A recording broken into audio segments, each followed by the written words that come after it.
वर्तमान any news पहुंच चुका है बिहार के बक्सर।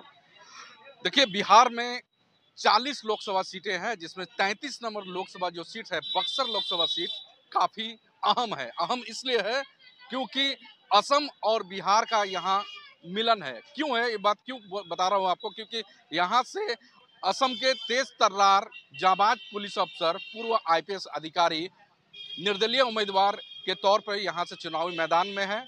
और बीजेपी की बात कहें तो बीजेपी के मिथिलेश तिवारी इस चुनावी मैदान में है बक्सर से। और दूसरी तरफ जो इंडिया गठबंधन जो बना है उनके समर्थित प्रार्थी है सुधाकर सिंह। तो त्रिकोणीय लड़ाई है यहाँ पे, और इसी की कवर करने के लिए हम असम से एकमात्र चैनल एनी न्यूज पहुंचे हैं बक्सर।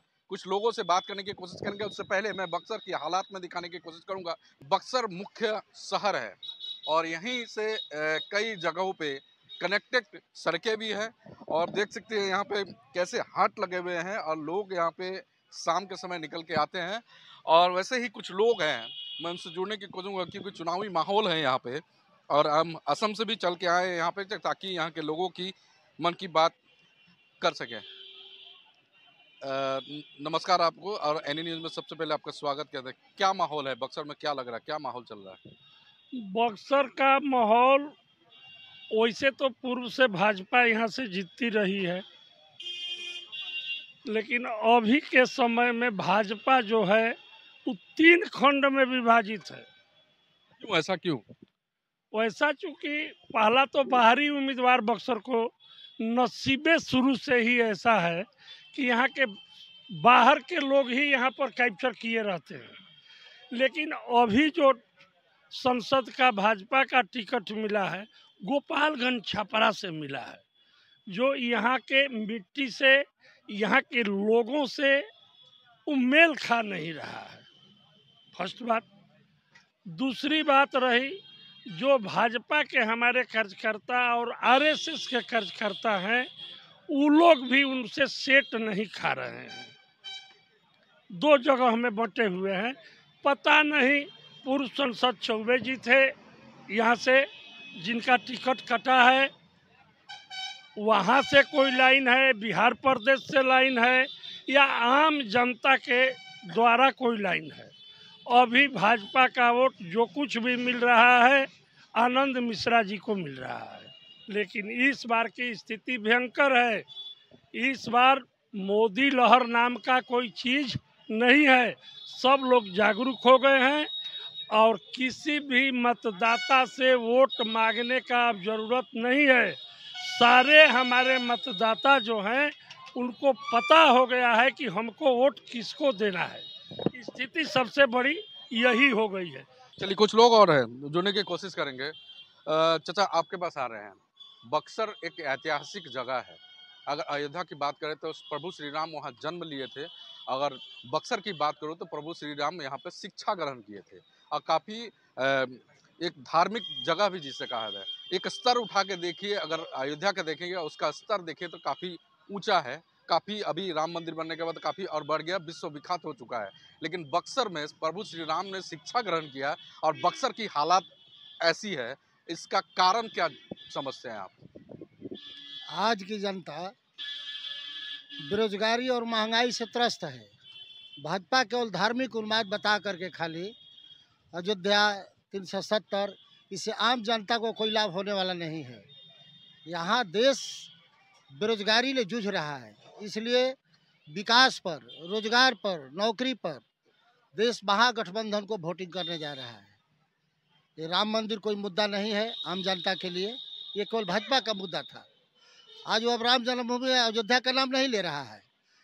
मोदी जी आते हैं केवल परिवारवाद पर बोलते हैं, उनका कोई मुद्दा ही नहीं है। हमने देश में 10 साल में क्या किया, आगे देशवासियों के लिए क्या करेंगे, कोई मुद्दा नहीं बता रहे हैं। केवल परिवारवाद, मंदिर मस्जिद। इसलिए देश के नौजवान विकास रोजगार पर इस बार वोटिंग करने जा रही है और नरेंद्र मोदी का सफाया होने जा रहा है। आपसे जुड़ने के चाहेंगे। बक्सर में 3 लोगों का नाम लूंगा, मिथिलेश तिवारी, सुधाकर सिंह, आईपीएस आनंद मिश्रा। किसका ज़्यादा पलड़ा भारी? देखिए, सबसे पहले आपके चैनल को बहुत बहुत धन्यवाद। लोकसभा का चुनाव के माहौल के बारे में हम बता रहे हैं। यहाँ इसके पहले ये बक्सर कहिए तो बक्सर भारतीय जनता पार्टी का सीट है। बहुत दिनों से भारतीय जनता पार्टी का यहाँ सत्ता रहा है। इस बार का जो माहौल है तो हमारे निर्दल प्रत्याशी कहिए तो सर्वदलीय प्रत्याशी पूर्व IPS आनंद मिश्रा जी यहाँ चुनाव लड़ने के लिए अपना नॉमिनेशन भी कर दिए हैं। मेरा जहाँ तक मानना है, मैं तो उनको अपना समर्थन दे चुका हूँ और हमारी पूरी टीम समर्थन दे चुकी है। कहिए तो भारतीय जनता पार्टी का 50% 5 जिलाध्यक्ष आनंद मिश्रा जी को समर्थन दे चुका है, उसमें मैं भी हूँ। और जिला अध्यक्ष भी है बीजेपी हैं? अब जिला अध्यक्ष कौन सी पार्टी के? ये भारतीय जनता पार्टी का हम नेता हैं बक्सर का, अभी वर्तमान में जिला महामंत्री हैं। तो ये सारा टीम जो है, जो अश्विनी कुमार चौबे को यहाँ से हटाने के लिए अपनी महती भूमिका अदा किया और उनको बक्सर का विकास नहीं करने के नाम पर सारा चीज़ बताया गया, उनका विरोध हुआ, क्षेत्र के लोग विरोध किए, पार्टी ने उनका टिकट काट दिया। पार्टी ने टिकट काटा, इसके बाद हम लोगों ने डिमांड किया था कि भाई यहाँ से क्षेत्रीय उम्मीदवार को पार्टी चुनाव लड़ा। तब तक हम लोगों को जानकारी हुआ कि हमारे बक्सर के लाल हैं IPS आनंद मिश्रा जी भी अपना चुनाव लड़ने की तैयारी कर रहे हैं। तो हम लोगों ने बताया था कि आनंद मिश्रा को पार्टी चुनाव लड़ावे, डिमांड किए थे हम लोग पटना गए थे, अपना यहाँ से लेकर के दिल्ली तक बताए थे, लेटर के माध्यम से बताया था कि आनंद मिश्रा जी को पार्टी टिकट दे दे, हम लोग ऐसे चुनाव जीत जाएंगे। ईमानदार ऑफिसर है, उसका विजन जो है विकसित बक्सर का विजन है। मोदी जी की गारंटी अगर है तो आनंद मिश्रा की भी बक्सर की गारंटी है कि अगर आनंद मिश्रा चुनाव जीतता है तो बक्सर की गारंटी होगी और मेरा विकसित बक्सर बनेगा। आपके चैनल को बहुत बहुत धन्यवाद। यहाँ का जो माहौल आपको दिखाई दे रहा है, यह जनप्रतिनिधियों का उद्देश्यता है। जो यहाँ का जनप्रतिनिधि रहे, बाहर से रहे। अब बक्सर धार्मिक और पौराणिक दोनों स्थल है। इस विश्व में बक्सर किसी के लिए जानने के लिए मोहताज नहीं है। बक्सर को जिस रूप जितने युवा वर्ग है तो वह मंदिर और मस्जिद से विकास होने वाला नहीं है। इससे ऊपर उठकर वो सोच रहे हैं, जैसे आनंद मिश्रा जी आए हुए हैं तो वह जो यहाँ का जो प्रतिनिधित्व करने के लिए आए हुए हैं, उनका मतलब चरित्र इन जो लोग मैदान में हैं उनसे उनका एक अलग फिगर है। यहाँ लड़ाई मात्र सुधाकर सिंह से जिसको लड़ना है वह लड़ेगा। हम व्यक्तिगत यह मेरा मानना है कि यह 1 लाख मतों से चुनाव जीतेंगे। आप यहीं के हैं, क्या कहिएगा? सुधाकर सिंह, मिथिलेश तिवारी, आनंद मिश्रा। दलदल से बढ़िया है निर्दल। और ये जंजीरों में जकड़ा हुआ बक्सर है, मानसिक गुलामी से जकड़ा हुआ बक्सर है, उससे बाहर निकलना चाहता है। इसलिए सभी लोग, युवा हो, बुजुर्ग हो, जितने भी लोग मानसिक गुलामी से ऊपर जो भी उठ चुके हैं वो आनंद मिश्रा को सपोर्ट करते हैं। मैंने कहा ही कि बक्सर जो एक जंजीर से जकड़ा हुआ है, बहुत सालों से जकड़ा हुआ है, उससे निकलना चाहता है। और रही बात बड़ी बड़ी पार्टियां आएंगी, बड़ी बड़ी बातें, तो हम लोग भी युवा हैं, देख रहे हैं क्या है। मंच से जब मोदी जी जा रहे हैं तो क्या है, उनके पास मुद्दा है? 10 साल में क्या किए हैं? उनके पास कोई मुद्दा है? मंदिर में कौन मीट खाया, कौन मछली खाया, यही मुद्दा है देश का? ये आम जनता की मुद्दा है, समस्या है कोई? कि आप किसी बड़े मंच पर जाइए और कहिए कि मछली खा रहा है, कोई मांस खा रहा है, कोई बाबरी का ताला जड़वा देगा, ये कोई देश का मुद्दा होता है क्या? देश हित की समस्याएं होती है।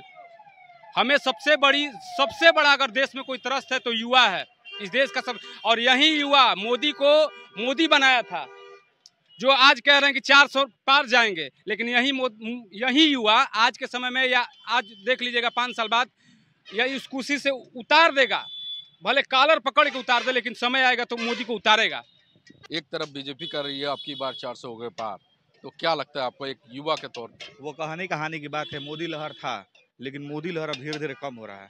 इंडिया गठबंधन अभी आया है, जो इस साल नहीं आएगा, 5 साल बाद नहीं, लेकिन आएगा, आना ही आना है, क्योंकि लोग मोदी से त्रस्त हो गए हैं।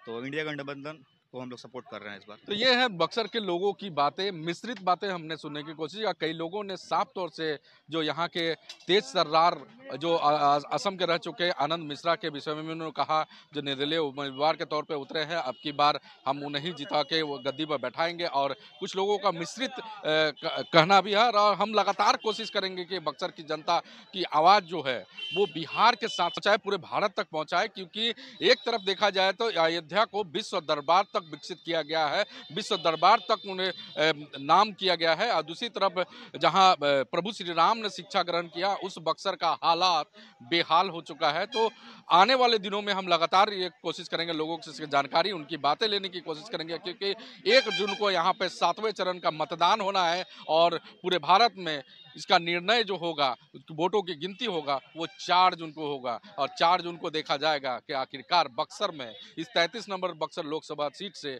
आखिरकार कौन बाजी मारेगा और बाजी मार के संसद भवन में सांसद चुन के जाएगा। बिहार के बक्सर से विजय शर्मा, एनी न्यूज़।